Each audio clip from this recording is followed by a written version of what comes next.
Hello friends, today the article which we are analyzing is published on Hindu 26th June. The title of the article is The Myopia of 2020 Hindsight.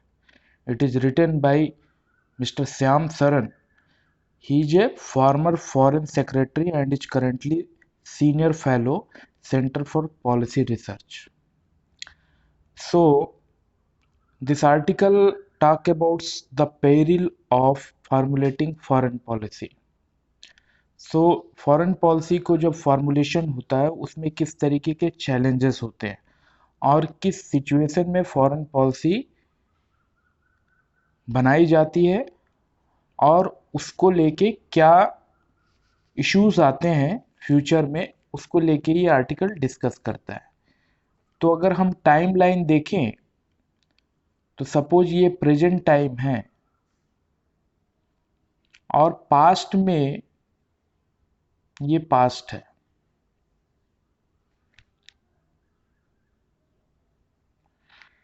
तो अगर past में अगर हम समय में जाएं तो इस पर्टिकुलर पीरियड में, इस पर्टिकुलर टाइम में उस समय जो पॉलिटिकल कंडीशन थी उसको मद्देनजर रखते हुए और एक फ्यूचर ट्रेंड को ध्यान में रखते हुए कोई पॉलिसी बनाई गई। उस पॉलिसी को बनाने के बाद के समय एक अजम्पशन था कि things will move in a particular direction. Suppose it was assumed कि कोई भी जिस सब्जेक्ट के लिए या जिस कंट्री या के लिए या जिस रिलेशनशिप के आधार पे पॉलिसी बनाई गई, इट वाज अज्यूम्ड कि that it will move in this वे। लेकिन प्रेजेंट में हम वो देखते हैं कि वो जो अजम्पशन था, फोरकास्टिंग थी उस पर्टिकुलर पॉलिसी को पास्ट में बनाने के लिए, that things did not happen that way, it has moved in this वे। तो अब ये जो हम देख रहे हैं कि जो रिलेशनशिप, पर्टिकुलरली अगर हम इंडिया या चाइना और इंडिया पाकिस्तान के रिलेशनशिप के हिसाब से जो पॉलिसी बनाई गई पहले, वो पॉलिसी में एक एक्सपेक्टेशन था कि इंडिया और चाइना के relation will move in a certain way, but that did not happen, but that we are discovering in this present moment. लेकिन जो पॉलिसी बनाई गई थी, it was made with the expectation that things will move in this way, और हम ये discover करते हैं प्रेजेंट टाइम में कि ऐसा नहीं हुआ और things has moved in this way. So there is a discrepancy, things did not work out as expected. तो उसकी वजह से जो इस समय जो पॉलिसी मेकर थे या जो पॉलिसी थी उसको प्रेजेंट में ब्लेम करना उचित नहीं है, ऐसा ऑथर कहते हैं। क्योंकि जो पॉलिसी उस समय बनाई गई थी वो उस समय जो बेस्ट अवेलेबल इंफॉर्मेशन था उसको ध्यान में रखते हुए और जो ट्रेंड था उसको ध्यान में रखते हुए बनाई गई थी। Now here this paper is consisting of 3 points A, B, C, and here we see that movement from A to B tells the perils in formulating foreign policy। तो आर्टिकल ये कहता है कि कोई भी जब फॉरेन पॉलिसी बनाई जाती है तो उसके लिए कुछ एक ग्राउंड होता है।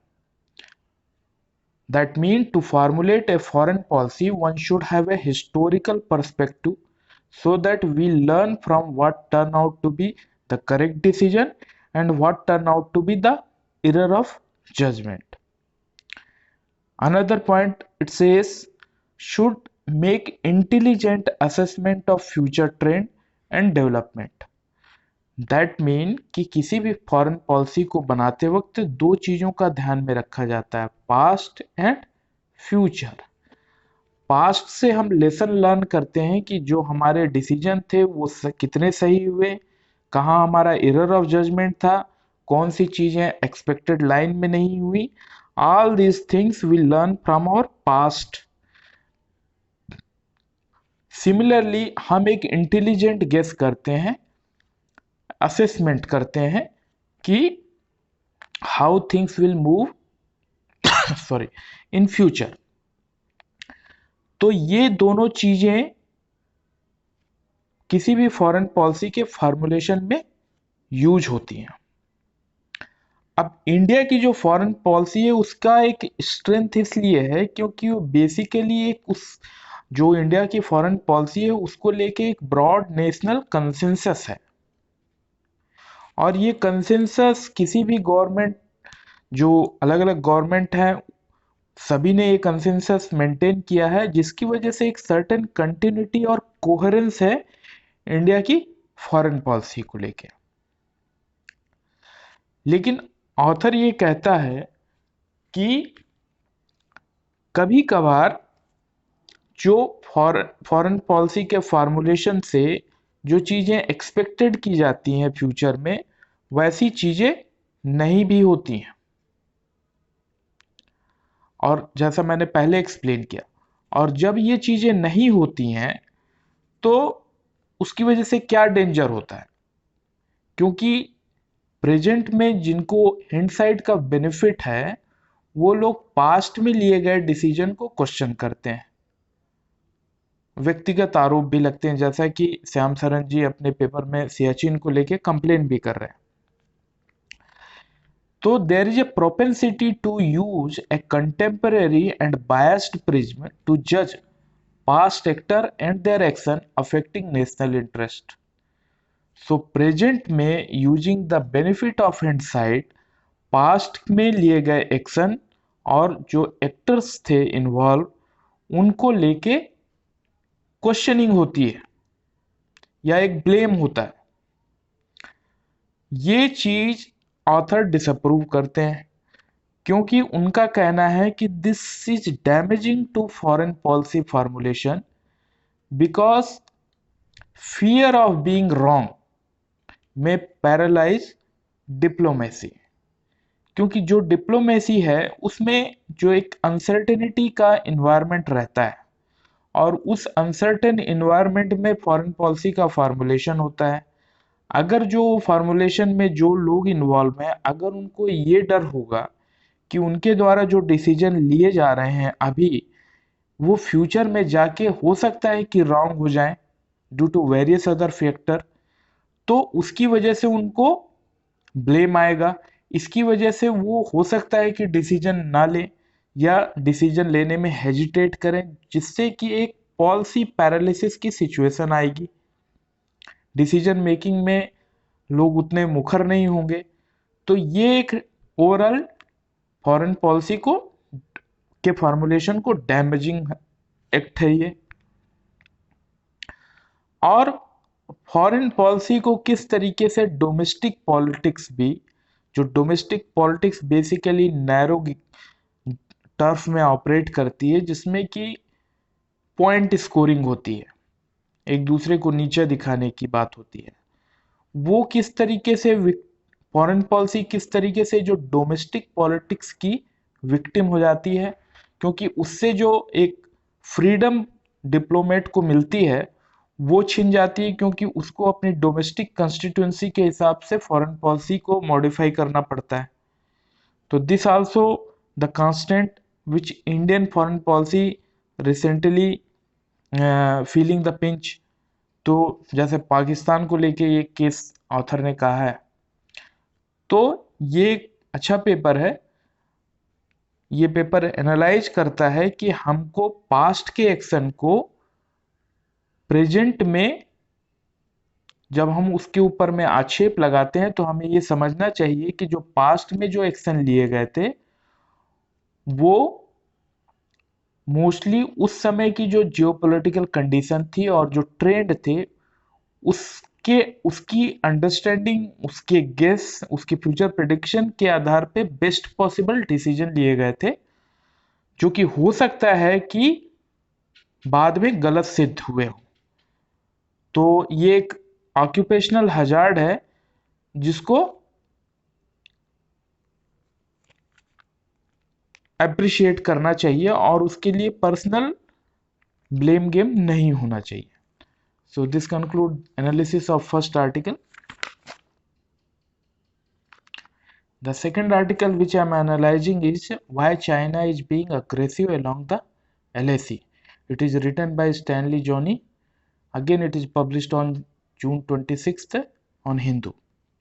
ये एक बहुत अच्छा आर्टिकल है जिसमें जो अभी रिसेंट जो इंडिया और चाइना के बीच में जो कॉन्फ्लिक्ट चल रहा है टेलेसी, उसको डिफरेंट एंगल से एनालाइज किया गया है। इसमें जो चाइना का जो मोटिवेशन है वो मोटिवेशन को एक्सपेंड किया गया है और उसको ये ऑथर ये कहता है कि it is not just limited to India's recent action related to J&K or statement about POK or Aksai Chin or some infrastructure development along the LAC, but इसके बहुत अदर फैक्टर हैं जो कि चाइना का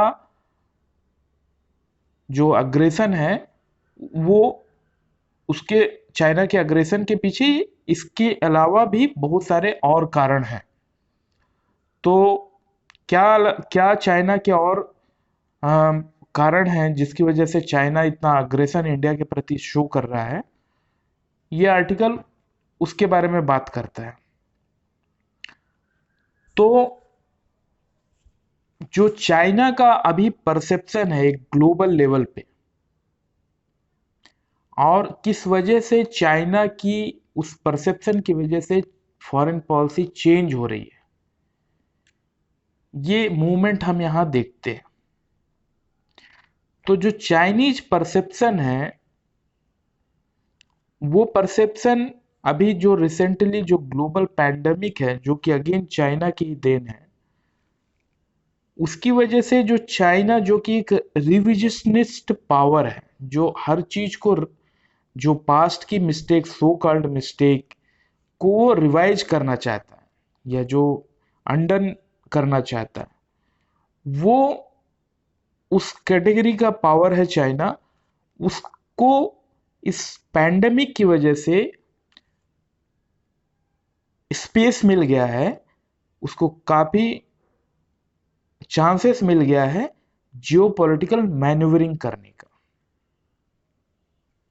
क्योंकि लोगों का ध्यान, समय, एनर्जी, रिसोर्स अभी वर्ल्ड ओवर जो पैंडेमिक की सिचुएशन चल रही है उसको फाइट करने में लगा हुआ है।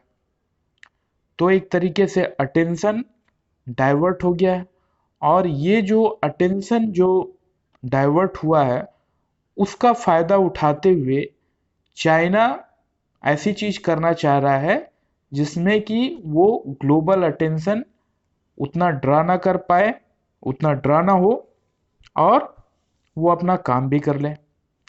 क्योंकि हम देखते हैं कि ये पैंडेमिक से यूरोप काफ़ी अफेक्टेड हो गया है, यूएस में भी काफ़ी कैजुअलिटी है और अफेक्टेड हो गया है और एक तरीके से पूरे वर्ल्ड ओवर एक इकोनॉमिक मेल्टडाउन की स्थिति है।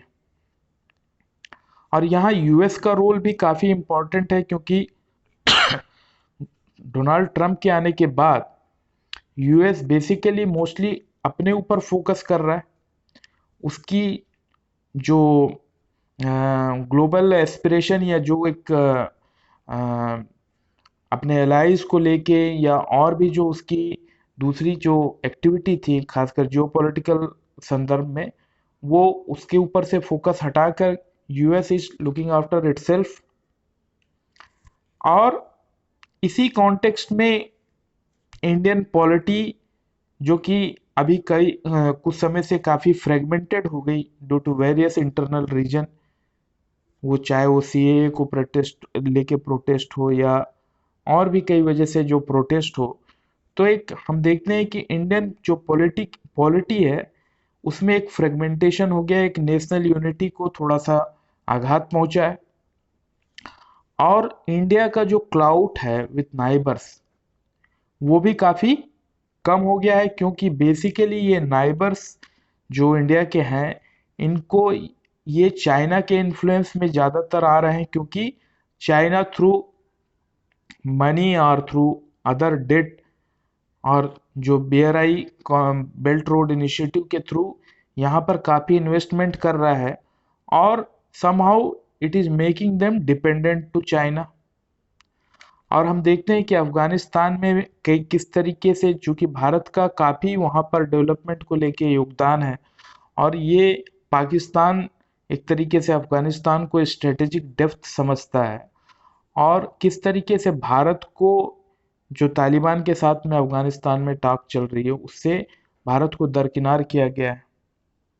और आथर का ये भी कहना है कि बालाकोट जो स्ट्राइक हुई, उस स्ट्राइक में भारत की मिलिट्री स्ट्रेंथ, पर्टिकुलरली जो एयरफोर्स, और हमने जो एक हवाई जहाज, एक एयरक्राफ्ट प्लेन वो खोया, उससे भारत का कहीं ना कहीं वीकनेस शो हुई है। तो इन सारी सिचुएशन के जो एक कॉन्टेक्स्ट चाइना को मिल गया, क्योंकि भारत भी इंटरनली वीक है, वीक हो रहा है due to pandemic, pandemic situation की वजह से, भारत की पॉलिटिकल सिचुएशन की वजह से, नाइबरहुड में जो डिक्रीजिंग क्लाउड होने की वजह, क्लाउड होने कम होने की वजह से, और जो वर्ल्ड ओवर जो अटेंशन है वो पैंडेमिक को फाइट करने का है, यूएस का अपने ऊपर फोकस करने की वजह से जो दूसरी एरिया है उसकी तरफ से इंटरेस्ट खत्म होने का, ये सारी जो चीज़ें हैं ये चाइना को एक अपॉर्चुनिटी, एक स्पेस प्रोवाइड कर रही हैं चाइना को अपनी मनमर्जी करने का।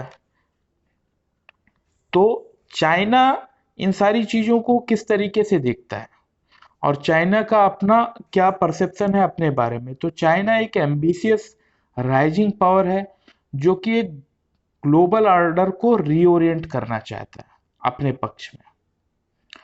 और जैसा कि हम देखते हैं कि पहले यूएस या यूएसएसआर के बीच में जो एक कोल्ड वॉर होता था, जिसमें कि एक बेसिकली आइडियोलॉजिकल वॉर था, लेकिन चाइना और जो यूएस के बीच में ये जो कोल्ड वॉर है, या जो एक सिचुएशन है, वो डिफरेंट है, क्योंकि चाइना एक आइडियोलॉजिकल स्टेट नहीं है अनलाइक यूएसएसआर।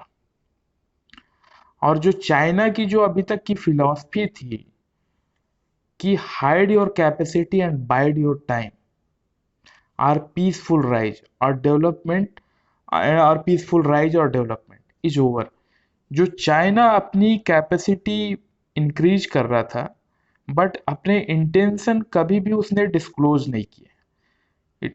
वो अपने इंटेंशन हाइड कर रहा था, और उस टाइम का वेट कर रहा था जब वो कैपेबल हो जाए ग्लोबल ऑर्डर को रीओरिएंट करने के लिए।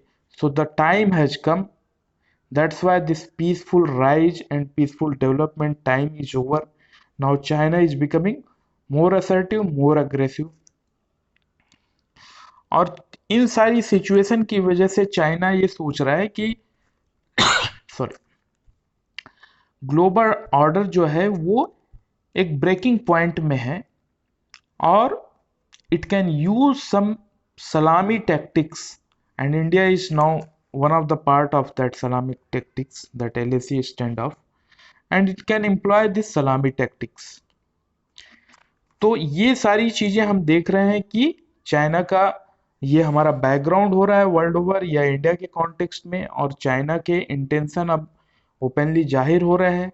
उसी कॉन्टेक्स्ट में हम देख रहे हैं कि चाइना का यूएसए के साथ में टेंशन बढ़ रहा है, ताइवान के साथ में टेंशन बढ़ रहा है, और repeated naval incident South China Sea में देख रहे हैं हम, और उसी लाइन में हम इनकर्जन एट LAC भी देख रहे हैं। तो ये चाइना का ओवरऑल ट्रेंड है, चाइना की फॉरेन पॉलिसी का। तो इस फॉरेन पॉलिसी के ट्रेंड में केवल इस आधार पे चीज़ों को सोचना कि India is making some infrastructure along the LAC, और इंडिया ने JNK का रीऑर्गेनाइजेशन किया, ये केवल मोटिवेशन था ऑफ चाइना का स्टैंड ऑफ विथ इंडिया, ये ऐसा नहीं है। ये ग्लोबल स्कीम है, ग्लोबल वेरिएबल्स इसमें काम कर रहे हैं, और एक सोची साझी चाइना की प्लानिंग के तहत ये हो रहा है। क्योंकि ये सारी चीज़ों को लेके इंडिया पहले से भी अलर्ट था। इंडिया ने कभी भी चाइना के डोमेस्टिक या जियोपॉलिटिकल सेंसिटिविटी को अपसेट करने का प्रयास नहीं किया। इंडिया के स्टेटमेंट देख लें या पहले भी आप अगर उस इंडिया का ये चीज़ें आप देखें तो आप देखोगे कि इंडिया कभी भी अग्रेशन या कभी भी चाइना के प्रति कड़ा रुख नहीं अपनाया। जैसे जो चाइना का अपने जो मुसलमान सिटीजन है उनको लेके जो लोग हैं उनको लेके जो ट्रीटमेंट, या हांगकांग में जो है, या ताइवान को लेके, तो कभी भी भारत ने चाइना के खिलाफ कुछ बोला नहीं। तो इन सब इंडिया के इतने सारे करने के बाद भी जो चाइना ने ये जो एलएसी पे अग्रेशन दिखाया है, उसका कारण यही है कि चाइना एक एम्बिशियस कंट्री, राइजिंग पावर है जो कि ग्लोबल ऑर्डर को रीओरिएंट करना चाहता है। और उस संबंध में China is trying to give a message to India, क्योंकि चाइना इंडिया को मैसेज इसलिए देना चाहता है क्योंकि इंडिया को समहाउ चाइना के काउंटर के लिए प्रोजेक्ट किया जाता रहा है, और उसकी वजह से चाइना इंडिया को ये मैसेज देना चाहता है कि India is without India support और without India working as a swing state, China can live with it.